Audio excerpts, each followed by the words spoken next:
Well, Okay, well, this got on PG-13 real quick. MTG Basics. Keep it basic. Hello, everybody. Welcome to another episode of Nameless CDH Podcast. I'm Raul, and I'm joined by Joseph. hello. How you doing, Raul? I am doing marvelous. Long weekend, Oh, but yeah. we're here. Busy weekend. Busy weekend. Yeah. You're correct. That's a better wording. All right, let's get into this. Yeah, I know it's been a hot second since we last spoke. We had to kind of skip a week due to the Invitational, but we're here to kind of talk about the Invitational, Yep. the best cards that we saw at the Invitational, the whole experience itself, kind of sum up our experiences, and then Joseph's experiences. Then got a chance to play on it, and it was a really good weekend, and we have a lot of thoughts. Yeah. So let's go ahead and jump into it. But before we do that, we're doing a giveaway. What? Another one? Well, yes and no. This never got claimed. Yeah. So we're going to try again to give it away to somebody else. So all you have to do, I'm going to be making an announcement on our Discord, and you literally just have to fire emote the announcement. That's it. And then we'll pick somebody at random. Nice and easy. Yeah. We actually do it live too, so you can see us. You can actually pick your own fate. Yeah. Fate. We do it randomly, so it's, Next week or whenever we do our next podcast, we'll ask in the Discord, say, hey, someone pick a random number, and then you guys will pick it. So we do it at a random time too, so it's not like you can plan when we do it. No. It's probably like when we're doing it right now, but you guys don't know what that is. So Unless you have a clock or something. Anyways, yeah. So as we kind of talked about, and we've been kind of fortunate, and hopefully folks know, we were able to go to the Invitational, participate in the Invitational, stream the Invitational. stream the Invitational, and you just had a really good experience with it. We're going to talk about the cards that I thought were really impactful. Yes. And then we'll just give a general perspective on the Invitational. So if you Also want to some of that. the spice that we saw. There was a lot of spice too. There was I was fortunate enough to have a front seat to a lot of the games that were happening. And let me tell you, the gameplay is literally at a different level. Yeah. Generally, some of the plays that folks were making was actually very impressive, because I couldn't see the line into the data. And I was like, wow, I am way out of my league. And also just again, this is going to be the top of the top players, right? This is what we expect. But seeing it in real time, you were right in front of them, you're just like, oh my gosh, I never would have thought of that. Or, there's a line here, or, whatever it may be. The pole taking cool. on a different level. Oh, I've never seen a mind break prevent anybody from casting spells before. Just in hand, just sitting there, good luck. Yeah. I dare you to push. I dare you to play your own Granite Bullish or Ranger Captain of Eos. It was like a masterclass on beautiful pole taking. But we'll get to all of that. Yep. So let's go with the cards that I thought were very impactful, surprising to nobody. Go ahead and share my screen. Rhystic Study? I know. Wow. What? Who could have seen that coming? It's almost like some guys made a topic about it kind of weeks before that. Who would surprise pick it surprise kind of thing. Maybe we should ban this card. I'm actually surprised so many people in the top level are opposed to banning it. Yeah.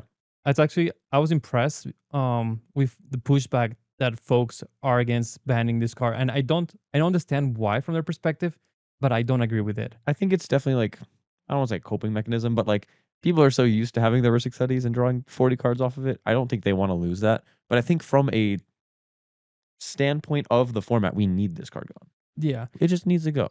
And people keep telling us you guys have been complaining about the format for some time. You guys aren't really providing any solutions, etc., etc. My solution's here. Yeah. The solution is legitimately banning a card. Some people don't think that, but you have to try bans and try different solutions to make things work. Maybe unban cards. Again, they tried that. And I was going to suggest that. Yeah. None of the cards they unbanned broke anything. If anything, they allowed for more different avenues, which none of them see play actually. Given. Gifts and Give is the only one. And even then, it's just a second Intuition. And Intuition was already being played, so it makes sense that Gifts was being played. Every other card is just a casual card that wasn't seeing any play, basically. I am hopeful that we're going to see a Turbo Winter. I think and punish Rhystic Study, because we won't talk about the open too much, but a lot of the top 16 decks turbo decks that were punishing Rhystic Study metas, and I honestly welcome. Yeah, I know it hurts the deck I play, but I welcome it, because I prefer to lose in 20 minutes than watching a game go for 3 hours. For 3 hours and no one wins and ends in a draw, and you're just oh my god, I wasted all that time. Exactly. So Rhystic Study, good riddance. I hope next year we don't have to talk about you ever again. I pray. This is the opposite of Dockside. No one, I don't think, really wanted Dockside gone. I mean, it was broken. We all know it was broken, but no one wanted it really gone because it was so good. But then this card's the opposite. Everyone wants it gone, but it's just staying, and we're just stuck with it. And you're just oh my goodness gracious. Yeah. So bye. You need to leave. Next card. So, and I think I'm gonna be honest. I think this is the most MVP card of the whole tournament. Can I guess what it's gonna be? Yeah. Is it Mayhem Devil? It is. It is Mayhem Devil. Okay, good. This card, dude, I saw it on almost every pod, and I saw it chef's kiss kick some butt. Oh yeah. It's such a punishing card that just sits there, and nobody wants to deal with it because it doesn't do anything. They don't want to right be the away. one to deal with it. Exactly. They want their opponents to deal with Exactly. it. Or they want to clone it, or whatever it is. They were cloning it left and right, dude. This card, honestly, wasn't in my radar. I don't think we've ever spoken about this card until this past weekend when I was literally like pulling it up every other like game. Yep. And it did some work. It punishes fetches. It punishes treasures. It punishes Remora dying. Mm-hmm. You sacrifice some Mystic Remora when it dies. So it's like all these random things you don't think about being sacrifices. It matters. Mm-hmm. And you're like, oh crap, my thing is gonna die because of this, and I can't do anything about it. I just have to deal with it. And it can target anything. Yeah. Which is also really strong. It's similar to Bowmasters, right? Because it does anything. It doesn't have flash. That's the only downside. But it is a 3/3. It is a 3/3. Even if you clone it, you guys can't really kill each other's Mayhem Devils very easily unless you like shoot it Team 3 up. times. And, yeah. This card is very good, and especially in the Envy meta where there was Tithes and Lothos and Tataru Tarus flying everywhere, this card was nuts. Yeah. I honestly like people that were teching and teched and included this card in. Yeah. They're smart. Huge kudos to them because I would see this card in Corbel back when Corbel was a huge powerful deck. Yep. And it's kind of dropped out of the radar. And I haven't seen it, like I said, like literally until this weekend. And Blue Farm decks were running this and they were punishing folks. Yep. Their Orcish Bowmasters were getting, other people, Orcish Bowmasters were getting killed. Green decks, boards were getting wiped. Boardmaster doesn't do anything when there's a Mayhem Devil because they're just Yeah. like, cool, I'll shoot it once. You can't shoot my thing 3 times in that time. Like, Yeah, not easily. Yeah. Look. Uh, This used to be a big Ob Nixilis card because like, Oh, you're correct. Sack Yeah. anything, sack a treasure for Dockside, or ping you, get a card, ping you, get a card, keep going. But it definitely doesn't see play in a lot of, I would say, quote unquote, meta decks. Except now the TNKs are seeing slotted in, which I think is gas. This is cool. yeah. I honestly, kudos to, I think, Zach, the person that was winning, Yep. that won the whole tournament, Zach Adler. ran this card. Pretty sure. Do fact check me. I'm pretty sure I saw them cast this card. I think you're correct. I think it was Zach. Definitely. Well, a bunch of them were running it, but I don't. Okay. The Invitational had a 4 Blue Farm pod. And I'm pretty sure Zach had this. Please correct me in the comments. And a lot of he's Blue Farm right. players had it. I think he's right. And it's honestly like, again, an amazing card and really strong. Very, very good. Moving on to the second card, which we love here at MTG Basics. This card is Is gas. it a 3-drop? It is a 3-drop. Oh. Man, the return of the 3-drops. Oh my gosh, Delney. Delney, dude. Oh, it's so good. Okay. The argument everyone has, and I totally understand, it doesn't do anything on its own, right? That's the only downside. This card makes every creature in your deck, and most all of them are less than 2 power, just doubled. No matter what. Oh, you have 2 Litho triggers, you have 2 Esper Sentinel triggers, you have 2 Timna triggers, you have 2 Tataru Taru triggers. You keep going down the list, and you're just like, oh my gosh, this does so much. 2 Mastermind triggers, 2 Archivist of Ogma triggers, 2 Bowmaster triggers. It does so much work. And the added upside of certain things can block and certain things can't is just free. This card is gas. For team decks too, like it's an obvious addition, right? Because people can't block their attackers. Exactly. You can't do anything about it and have to deal with your Delney, which is really weird, right? It's really easy to cast Yeah. if we just 1 pip. And it's just, I think the best word to describe it is literally just an enhancer to your decks. And if your deck is it's full of really good cards, enhancing those really good cards is really twice strong. as good. Yeah, it's just really strong, to be quite honest with you. So this card is bonkers. Like you said, like the easiest way to look at it is like Lotho, Fair Mastermind, and just that combination alone, and I keep referring to the finals game, basically put Zach over the finish line and put him on the game when he mulled to like 3 or 4. Exactly. This card alone, with Lotho and Fair Mastermind, literally help him pave the way to a win. It does everything you want it to do. The only downside is it doesn't do anything by itself. But in any deck you're playing, you're not going to just have this be your one creature ever. Even if you have Timna in your command zone, you're going to be having something to do with it, right? Then you attack with Delney and you get 2 cards, even just you attacked once. It's way better than people give it credit, and I think people are starting to recognize that more and more now. And we're seeing it play in a lot of farm lists, in a lot of white lists, Yoshi Thras, things like that. This card's bonkers. Super bonkers. Agreed. Another card. There's a reason it's like $30. All right, go ahead. Another card that you've already mentioned a couple times. This card was not on my radar again into the Invitational, and I've already bought my copy because I saw how good this card is. Yeah. On some really specific decks, and that is Tataru Taru. I think I said it right. You said it right. It's a hard one, so don't worry if you got it wrong. This card is mini Lotho. Lotho at home, kind of. And it means You also just get a card when it enters, which is super free. It for filters two itself, mana. right? It filters itself. You immediately get a tapped treasure, which is gas. It doesn't matter too much that it's tapped immediately because you can't use it, but it gets better insanely later.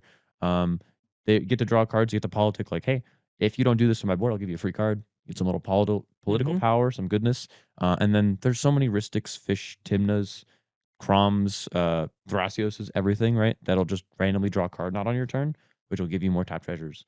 And it only once a turn, but it's just a little mini engine that is never going to get removed.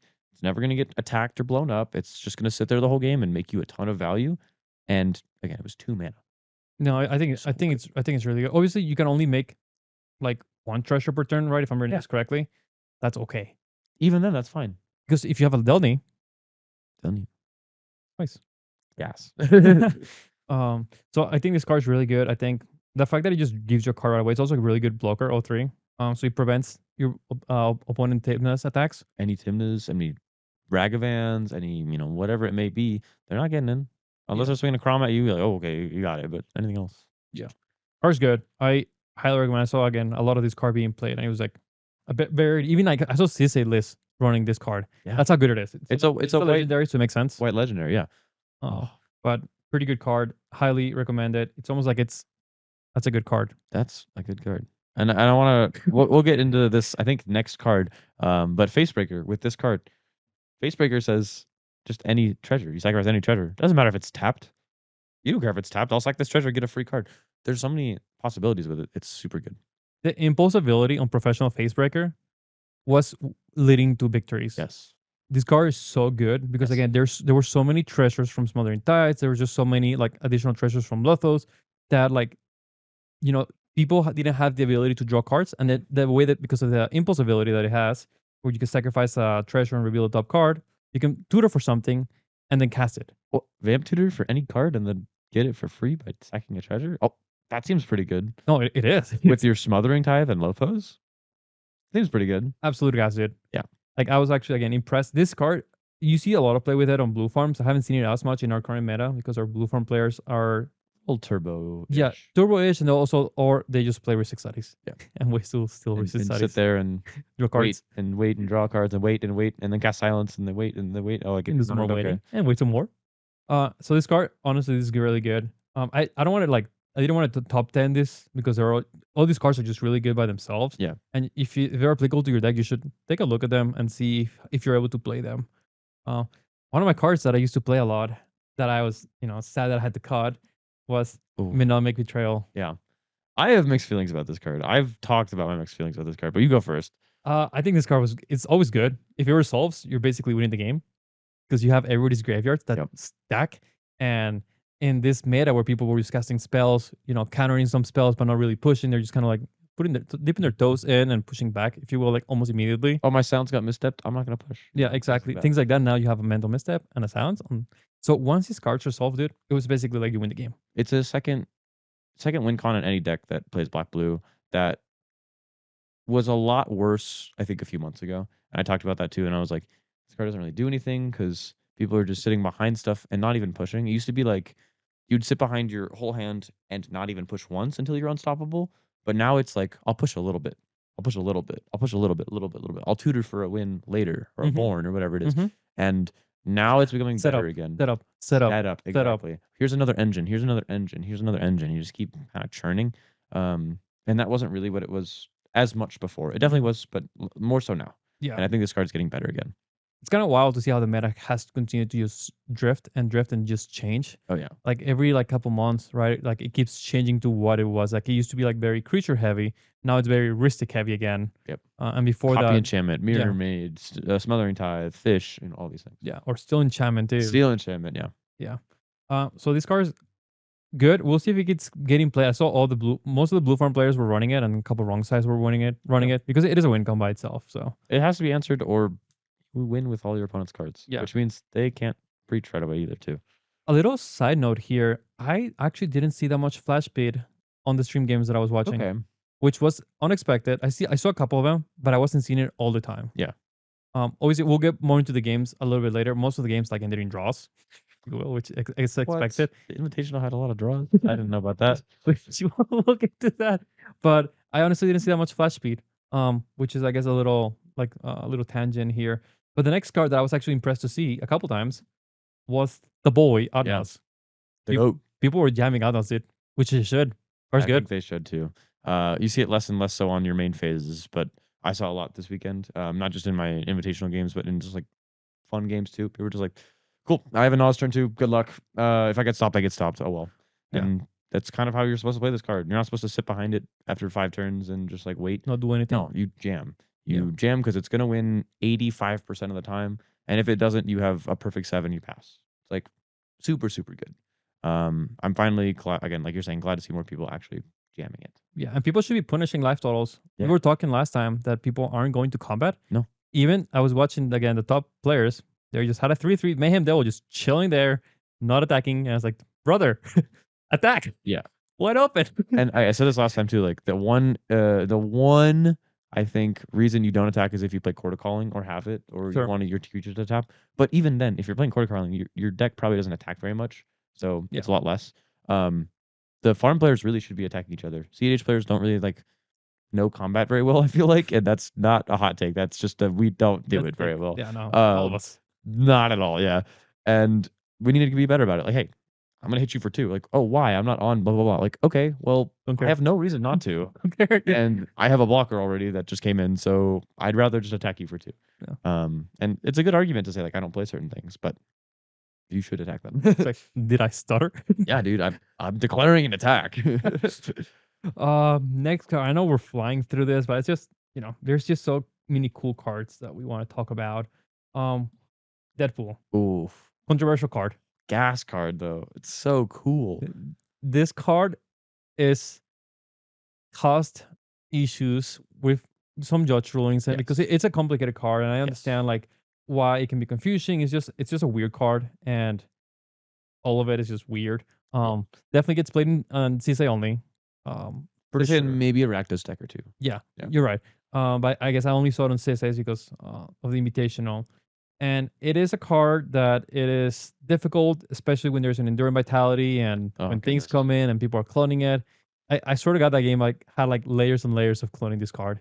And I don't blame. Speaking of layers, I don't blame the ruling because it was very complicated. And obviously it could have been handled better, and I take fault for that. So I apologize to the folks that were, involved in that ruling and whatnot because he was on stream. Yeah.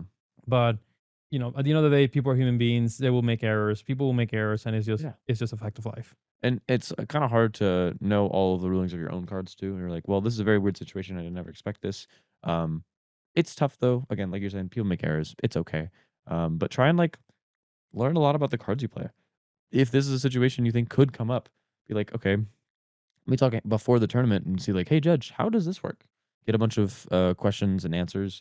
Maybe some of them are wrong, and that's okay, and you learn more. But then you have like, hey, I actually know this ruling. It's this, blah, blah, blah, and this is exactly why. And if you show that to a judge and they might be wrong on the ruling, you're like, oh, I think you're right, and can go into it more. That rather than just like, I think you're wrong and attack someone. Like, that feels bad. Yeah, we don't want that. You can always appeal. Yes. Like, right, if you don't agree with the table judge, you can always go to a head judge, and then if you don't go to the head judge, I think there's like another layer. Maybe there's like just from table to like head judge is the only appeal that you can get.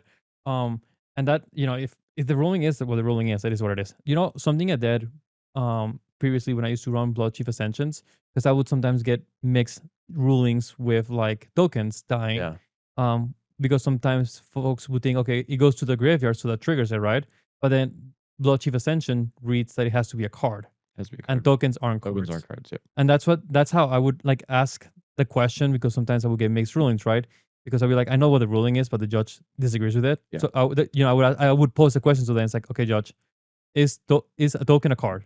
Yeah. And they will say no. And I'll be like, so how does Blood Chief? It says card, yeah. Exactly. And just helping like sometimes like fill the gap by yourself and just walk them through like why you think it is. Exactly. That also helps a lot. It makes them maybe recognize where their mistake is, or maybe they are right, and they're like, oh, actually, it's kind of a weird interaction because you're right, but also you're wrong, and they go into it further.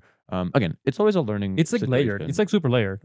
There's a lot of layers of this game. Again, speaking of Deadpool, there's a lot of layers of this game, and that's okay. And that's kind of the hard part of Magic, right? Not everything can be perfect all the time, and mistakes happen. Yeah. But this card's gas. This card is gas. It's like take an Orchestral Master. Endure Vitality. Don't do for that love of God. Don't do Endure Vitality or and then have it die and then copy something else. I kid you not, dude. Like I had a headache watching that game when I wasn't even playing on it. Super funny though. It was a meme. I think all the players were just memeing. Yep.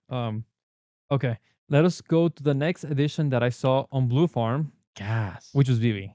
Oh, I love this card. This card is good. Standard Game Breaker. This card is the Wizards nuts. printed an OP card to sell something. You want to put this under an Agatha's Soul Cauldron? That's crazy. It's pretty good. Oh shoot! That's all of Standard right now. Oh wow! All of Standard is put this under an Agatha's Soul Cauldron, have a bunch of dudes that will have +1/+1, make 20 mana. Do good. whatever you want. That seems really good. It's very good. No, this card is good. I saw it again on Blue Farm because Blue Farms sometimes can struggle with mana, same as TNT. Because they have burst mana versus TNT is kind of like you have to build it up over time. Exactly. And the ability of Vivi, it's really good, especially as you're casting typically non-creature spells on Blue Farm. Yeah, a lot of them. Also, really good attacker. Gonna be a huge bot that you can't really kill easily. It makes blue or red, so I don't think it's necessarily the two most important, and it's only during your turn. But it's two very important colors in farm or in other. Is it decks or Vivi itself? It's very good. Makes a lot of mana and doesn't get killed very easily. So they have to randomly remove your Vivi for that to matter. And you're like, okay, I'll just do something else. It's not a payoff. It's a engine that makes you mana and pings the board randomly. So you also have loops if like you have Hullbreaker and a Mox Opal and that's it or whatever. You're just like ping, ping, ping, ping, kill ping, you're dead. Yeah, no, it's a good card for that. And I think that the one damage is not nothing because you can also ping other players that might be low in life that just outlaws or anything like that. Exactly. So no one expects this to kill them. Yeah, I'd say, and it can. So beware. And our last card that we wanted to talk about is Joseph's Pict. I didn't see it once, but I hope you did. There were a few farm lists playing it this weekend in the Envy, at least in the Envy, and I'm sure a bunch of players in the Open. This card is nuts. Have you read how many keywords this card has? For Double 4 strike, mana? trample, haste. Whenever one or more creature you control deals combat damage to a player, create a treasure token. And then randomly, at the beginning of your upkeep, if you control 30 more artifacts, you win. That part's so irrelevant, but like it's gonna be relevant one time, and no one's gonna remember. And it's like, cool, upkeep trigger, 31 artifacts, I win the game. They're like, what? Wait, what? You win? And you're like, yeah. I don't know why. You guys just let me have a Knuckles and I win. And you're just like, just let me have a Knuckles. What the heck? No, this card's an insane attacker. It has double strike, so it'll deal combat damage and then deal combat damage again, making 2 treasures. It has trample. It's a 2/4, so it's hard to kill. It's like Facebreaker 2, and again, just randomly has a clause that you can win the game. And I guess, correct me if I'm wrong, but whenever one more creature you control deals combat damage to it, so if he has double strike, you're making 2 treasures of it, right? 2 treasures off it. Yeah. So it's like Facebreaker. Like if you attack 3 players, and Knuckles hits a guy, then you get a treasure, and then everyone else hits a guy, you get 3 more treasures. You get 4 treasures for attacking for free. It's second Facebreaker, and this card's very good. It doesn't have the upside of sack treasure to get a card. Yeah, but it makes so much mana. It does so much. It's a great attacker, and great blocker, and just has haste. Like very, very good card. So many keywords. You're right. Shout out Andy. Andy NATO got second at the Envy. He's been playing this card. He's a very big Sonic fan, but also just loves this card because it's very good. And I think it's goated right now. No, it looks really strong. Was not on my radar until the EMB, and when I saw a couple people, I think one of our caster teams was talking about it. Oh yeah, and I was like, ooh, that's a good card. It's such a random thing too. It's just from a secret lair. You can't get anywhere else. But like, yeah. So those are all the cards that we saw. If you participated on the Open or the EMB and we missed any cards, let us know. Obviously, we didn't cover any cards from the Open itself because I didn't watch any of those. Unfortunately, I was preoccupied elsewhere, and Joseph was playing at the EMB. But I'm sure there's a gazillion cards. I mean, the Open had Lotho and Italy on the final pot in top 4. And a Rocco. Yeah. And a Rog-Thras. That's wild. That is turbo on steroids. That's insane. They were done in like 2 hours. They were done in like 20 minutes. Yeah, no, sorry, not 20 minutes. I think they were done like we were still in our semis, and I'm pretty sure they were finished with the whole tournament. They were just like cool. Turn 2, Atali had Breach, LED, hit a defense grid, and an animate dead or something. It was insane. Yeah. So huge kudos to those players. I hope that the meta speeds up and punishes all the Rhystic studies that need to be gone. I agree. And that's coming from us two Thrasios players, right? We're just like we suck like if you're playing a Thrasios deck, know that if the meta speeds up, We're cooked. Yeah, we're cooked. Yeah. But I take that over whatever's been happening for the Then greater health. the inbred farm draw engine meta cringe. Like I don't like it. No, not at all. Okay. So now we're gonna shift to kind of our conversation on our thoughts Yeah. on the Invitational and the past weekend, and how it went. We actually haven't talked to Joseph. I actually didn't talk to Joseph at all weekend. He was like hiding from me like the plague. I wasn't hiding. I swear, I was in games or dealing with some other shit. Yeah, it was a long weekend and we were both very busy. But we want to talk about some stuff. So tell me your experience and how it all went at the Yeah. Invite. I think it was good start. We, round one was great. We had actually 64 players round one because someone was late. So it worked out pretty well. Again, there were 65 in the Envy. But that's a later topic. It's not too bad.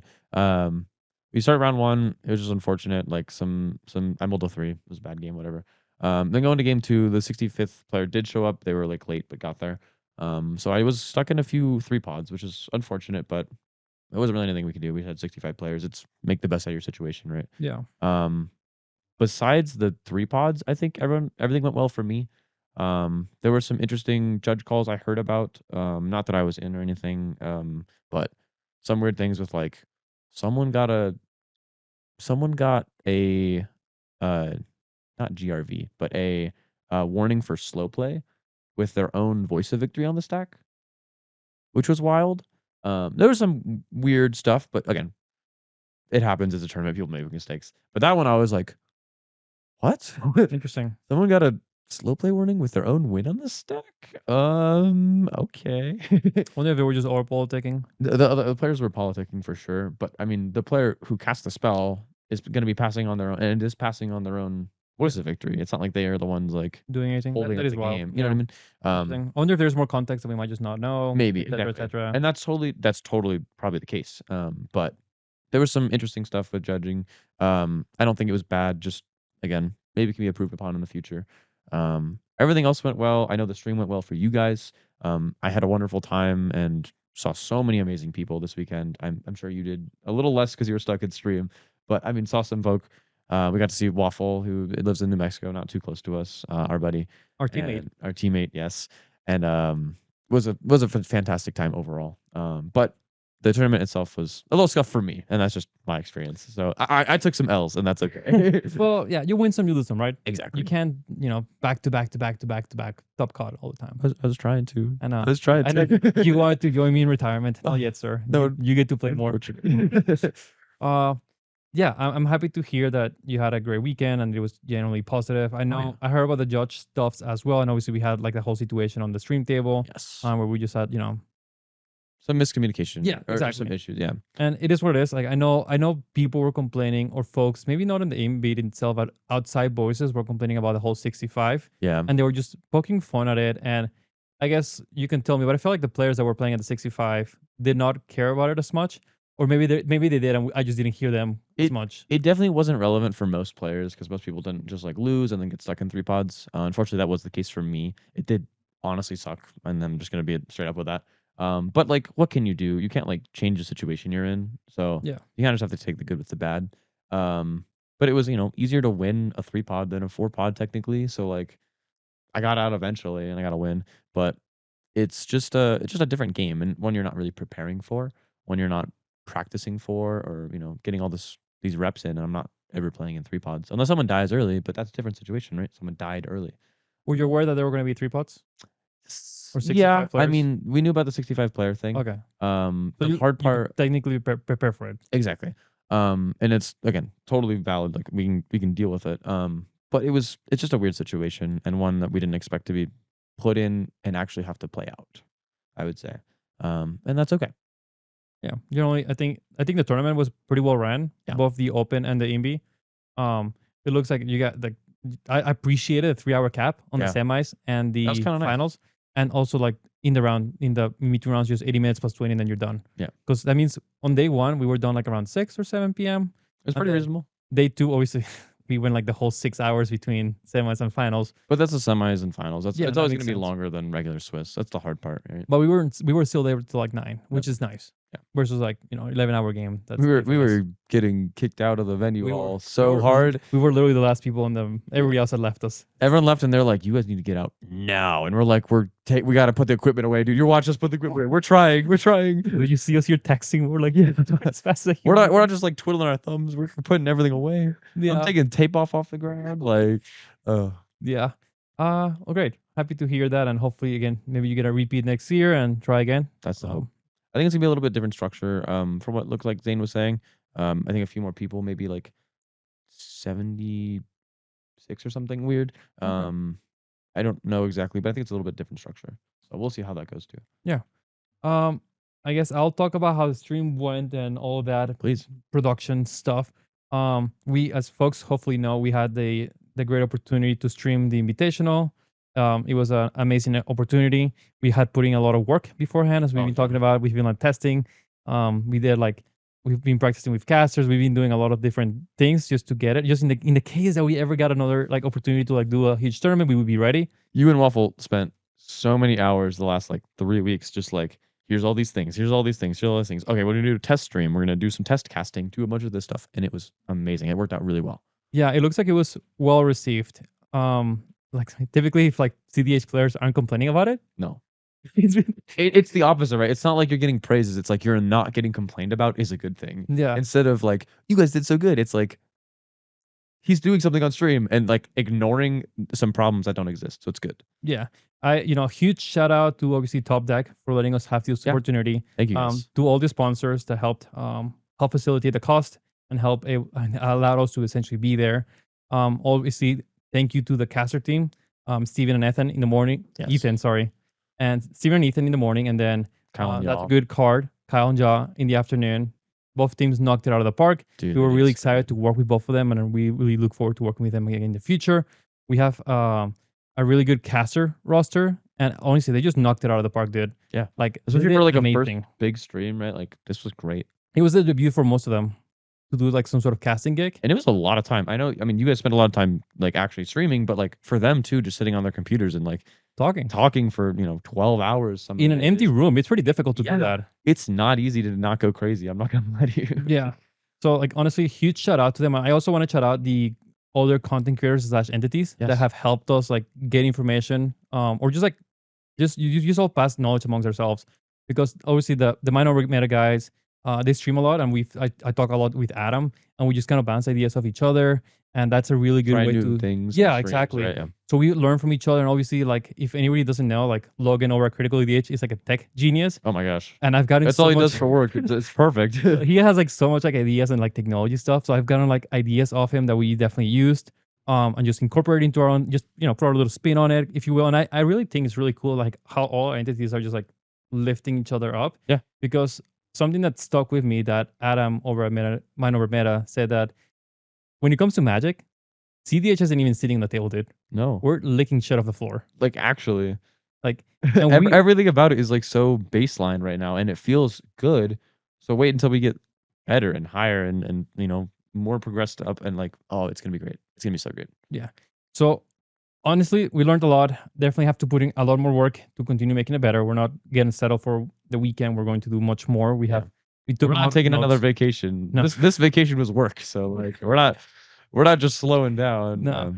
We're gonna put more work into it and definitely continue improving on all the quality. I unfortunately, since I was in the production booth, I did not get a chance to do or talk to anybody. Basically, people were like a few friends of the channels or friends that I have met throughout my Magic career were like kind of waving at me when I was like stream pod. Yeah. I was like, I would have the casters talking to me. I would have the judge like pointing things at me. And I'd be like, okay, Yeah. I can't spend more than 2 seconds. You got my 2 seconds. Good luck. which is unfortunate, but that's okay. Yeah. I know. Hopefully, they know that if I had the chance, I would have played with them. I only play a single game of Magic against Evan Waffle. Yeah, all weekend. I brought all my stuff to Virginia with me because I was like, I'm excited to play. Oh, you went to Virginia first. I forgot about that. Yeah. I went to the East Coast for a couple of weeks, and then I went from the East Coast to Pennsylvania, and I brought all my Magic stuff to play games. I literally played a single game of Magic. I spent more time shuffling my deck, and then Evan won on turn 2. Oh my god. And I wanted to like, Oh my God. no, pain, tears. All this for nothing. Oh. All this heavy backpack lifting for nothing. Yeah, and I'll end this note before we go into the Thrasios Corner that I'm also really grateful to our game store, Yeah. Level 7 Games, Dude, because level 7. Oh my they were the gosh. ones that initially took a chance on us to do streaming at their stores. And I've been streaming at their stores for 2 years at this point. And let me tell you, the amount of like improvement is like, if you will. I remember, and it's not a bad thing. We're improved and better. It was scuffed in the beginning. Oh, we dude, like yes. got so much better now, like better quality, better like equipment, better no knowledge of the software and things we use. It's Microphones, fantastic. Oh, dude, systems, lighting, everything. Yeah. Literally the cameras, like everything. Yeah. So a huge shout out to Level 7 Games on our appreciate you. local store, and obviously the local players that have helped us get to the point that we got into. Thank you, John. Thank you, John. Cool. As we wrap up this video, something that we do here at MTG Basics is talk about the Thrasios Corner. Thrasios, our favorite card. Our favorite card, dude. Picture there. Oh my gosh, there's a big photo of Thrasios, guys. We should get like a huge like Thrasios with nipples out. And... Oh, okay. Well, this got on PG-13 real quick. I didn't expect you to say that. Let's talk about the list that I'm taking inspiration from. Yeah. The Invitational. We'll talk about TNT first, and then we'll end with yours that you took to the INVI. I love it. I got a chance to briefly meet Jordan. We didn't get a chance to talk much because it was kind of in the pods that were streamed, and then we just kind of quick like, hey, how's it going, kind of thing. I like their list. I think it's pretty good. Obviously, I have my own spin on it because it's just different play styles. So just folks, if you want to check out this list, I'll leave it in the description. But this is a pretty good list, if you will. I think it's probably the most solidified TNT Rog-Thras at home Yes. list out there. The Cradle Storm, but TNT, yeah. Yeah. The take I'm doing on it, and I think it's easier to just show the history of it. So Yeah. I'll just go through that real quick. Is that I am adding a lot of cards that I think did not think I was going to put in. Yep. So, and I'll show the cards that I took out as well. So I have 1 or 2 cards. So I need to cut 2 cards, which is the hardest part ever. It's fine. Adding Zoe Mycospawn, adding Abhorrent Oculus, adding Flare Denial. I think this card's really good now with a lot of more blue cards. Yep. Adding Snap, a War of Risk Color, Spring Heart Nantuku, Cloud of Fairies, Tataru Taru. Hey, you got it. Training Grounds. Your favorite. Literally the first card I added. Biomancer, your other favorite. Bro, the first 2 cards I added. For anyone not knowing, Raul played these cards in regular TNT for like years and years, and I gave him so much flack for it. But I mean, I think with the Cradle Storm, it's a lot better. Yeah. And then I took out Reanimate. I took out Swiftfoot Reconfiguration. I took out Arcane Signet, Wishclaw Talisman. I took out Cyclonic Rift, which it's going to punish me. The board's super close. I know, dude. I know. I'm going to get punished. Maybe you'll give me your thoughts on this whole change and see what you think. Gifts Ungiven. I took out the Body Druid and Jesus Brewmaster combo. And I think I need to take out 2 more cards. I don't like the Jesus Brewmaster combo. I've always, when I had a Jesus Brewmaster in my hand, it always felt like a rotten card because I couldn't do anything with it without presenting a win. You either need a win with Devoted Druid or a Ranger Captain in bin, and that's like it. Yeah. Or like I don't know, a Bloom Tender, but even then it's like very situational and not great half the time. Yeah. Yeah. It's a tutor into play card. It's definitely not a you use it every time card. No, and I just don't like having cards that I can't cast without it being like a threat or like, oh, you have a Hazel Brewmaster on the battlefield, you're presenting a win.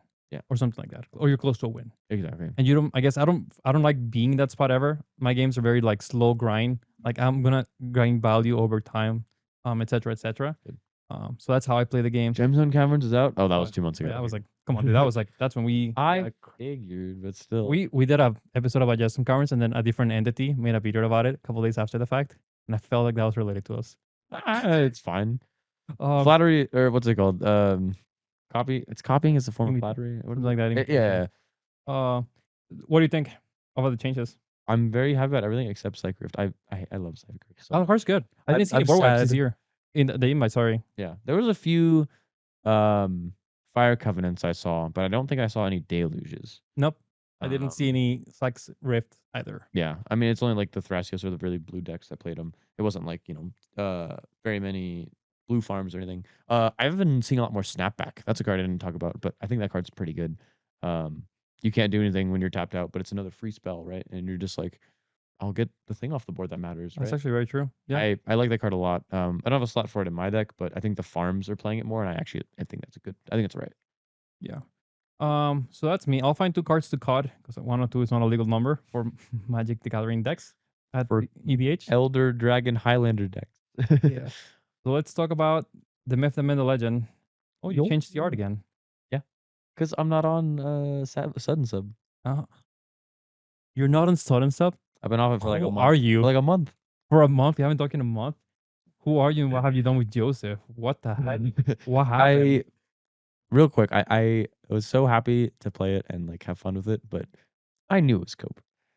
I always knew it was like it was silly and fun. I'm just gonna admit it. It's just like it was so punishing to someone else when you cast it though. Like it just was so freaking good. But 4 mana is just too much. And I'll play real cards now. It's fine. It's fine. Oh, Emerald's in there. It's a real card. It's fine. It's fine. This is a big boy. Oh, he's got a big boy, got a but big bud. he's not too hard to cast, honestly. There's been times I've cast him for 6 because battle. You have the mana too. Yeah. You have all mana in this deck. So like why would you not want to take someone's turn unstoppably besides like deflecting swat or Luisui's sacrifice or stifle or whatever. It's never happening. And just win the game. It doesn't even matter if they counter your Emrakul. I Yeah, don't but care if you cast counter trigger. my Emrakul. I don't want a 13/13 anyways. I want the cast trigger, bro. Like super phenomenal. It tested well. I didn't ever get to play it this weekend, but it was gas. Storm Splitter, I've been still on for a while. I've been liking that a lot. I don't think that's coming out anytime soon. Besides that, the Savage Summoning, which was my the profile, it's the instant. It's in Russian, but it says the spell can't be countered. The next creature spell you cast also can't be countered and has flash and enters with a +1/+1 counter. It's super gas. On all the turns where you're just drawing a bunch of cards with Rhystic or Fish, or you're Seedborning and you can't flash in a your win, you can now.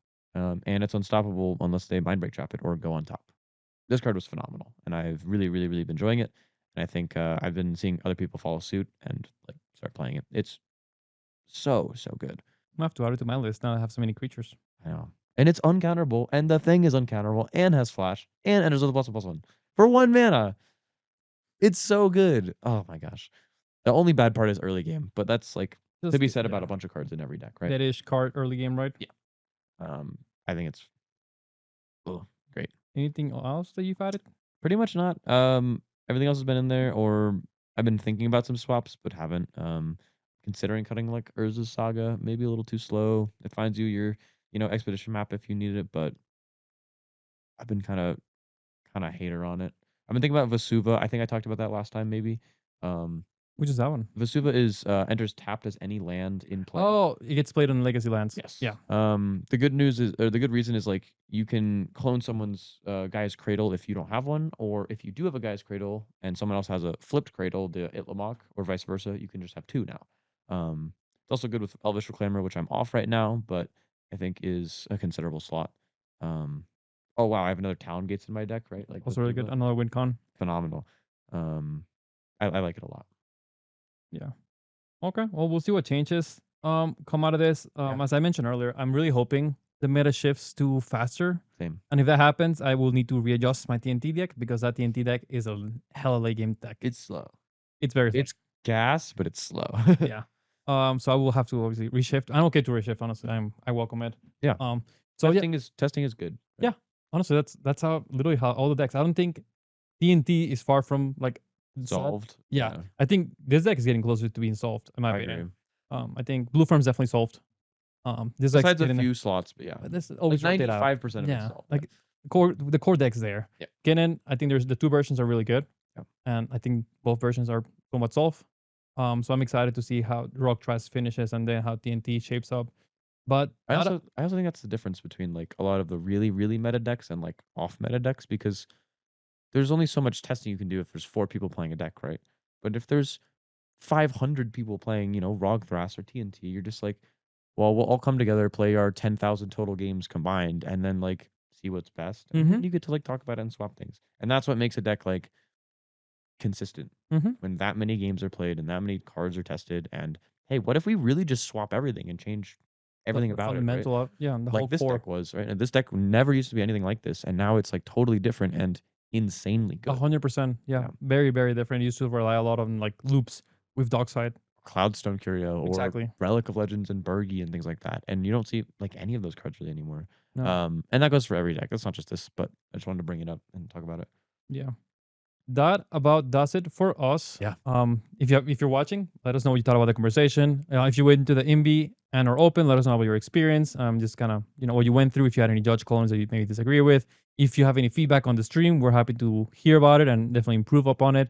Absolutely. Again, please tell us. We want to Yeah, know. We're 100%. not just like saying that. Like, tell us so we can improve. We're not trying to like sit back and be like, oh, we're so good. Oh, far from it, dude. Yeah, no. I was catching every little mistake I was making. I was like, and I know for a fact we have to improve so much more. Yeah. So again, if any feedback is welcomed, Let us know. encouraged. And again, don't forget about the giveaway. Free Magic Card in a box and some sleeves. I know. I'm actually gonna give that one tomorrow to the person that wanted The Final Fantasy box. Yeah. So that won't be there in the next recording that we do. It'll be like something else. Yeah. Thanks, folks, for watching. Have a great rest of your day, evening, night, and we'll catch you next time. Goodbye.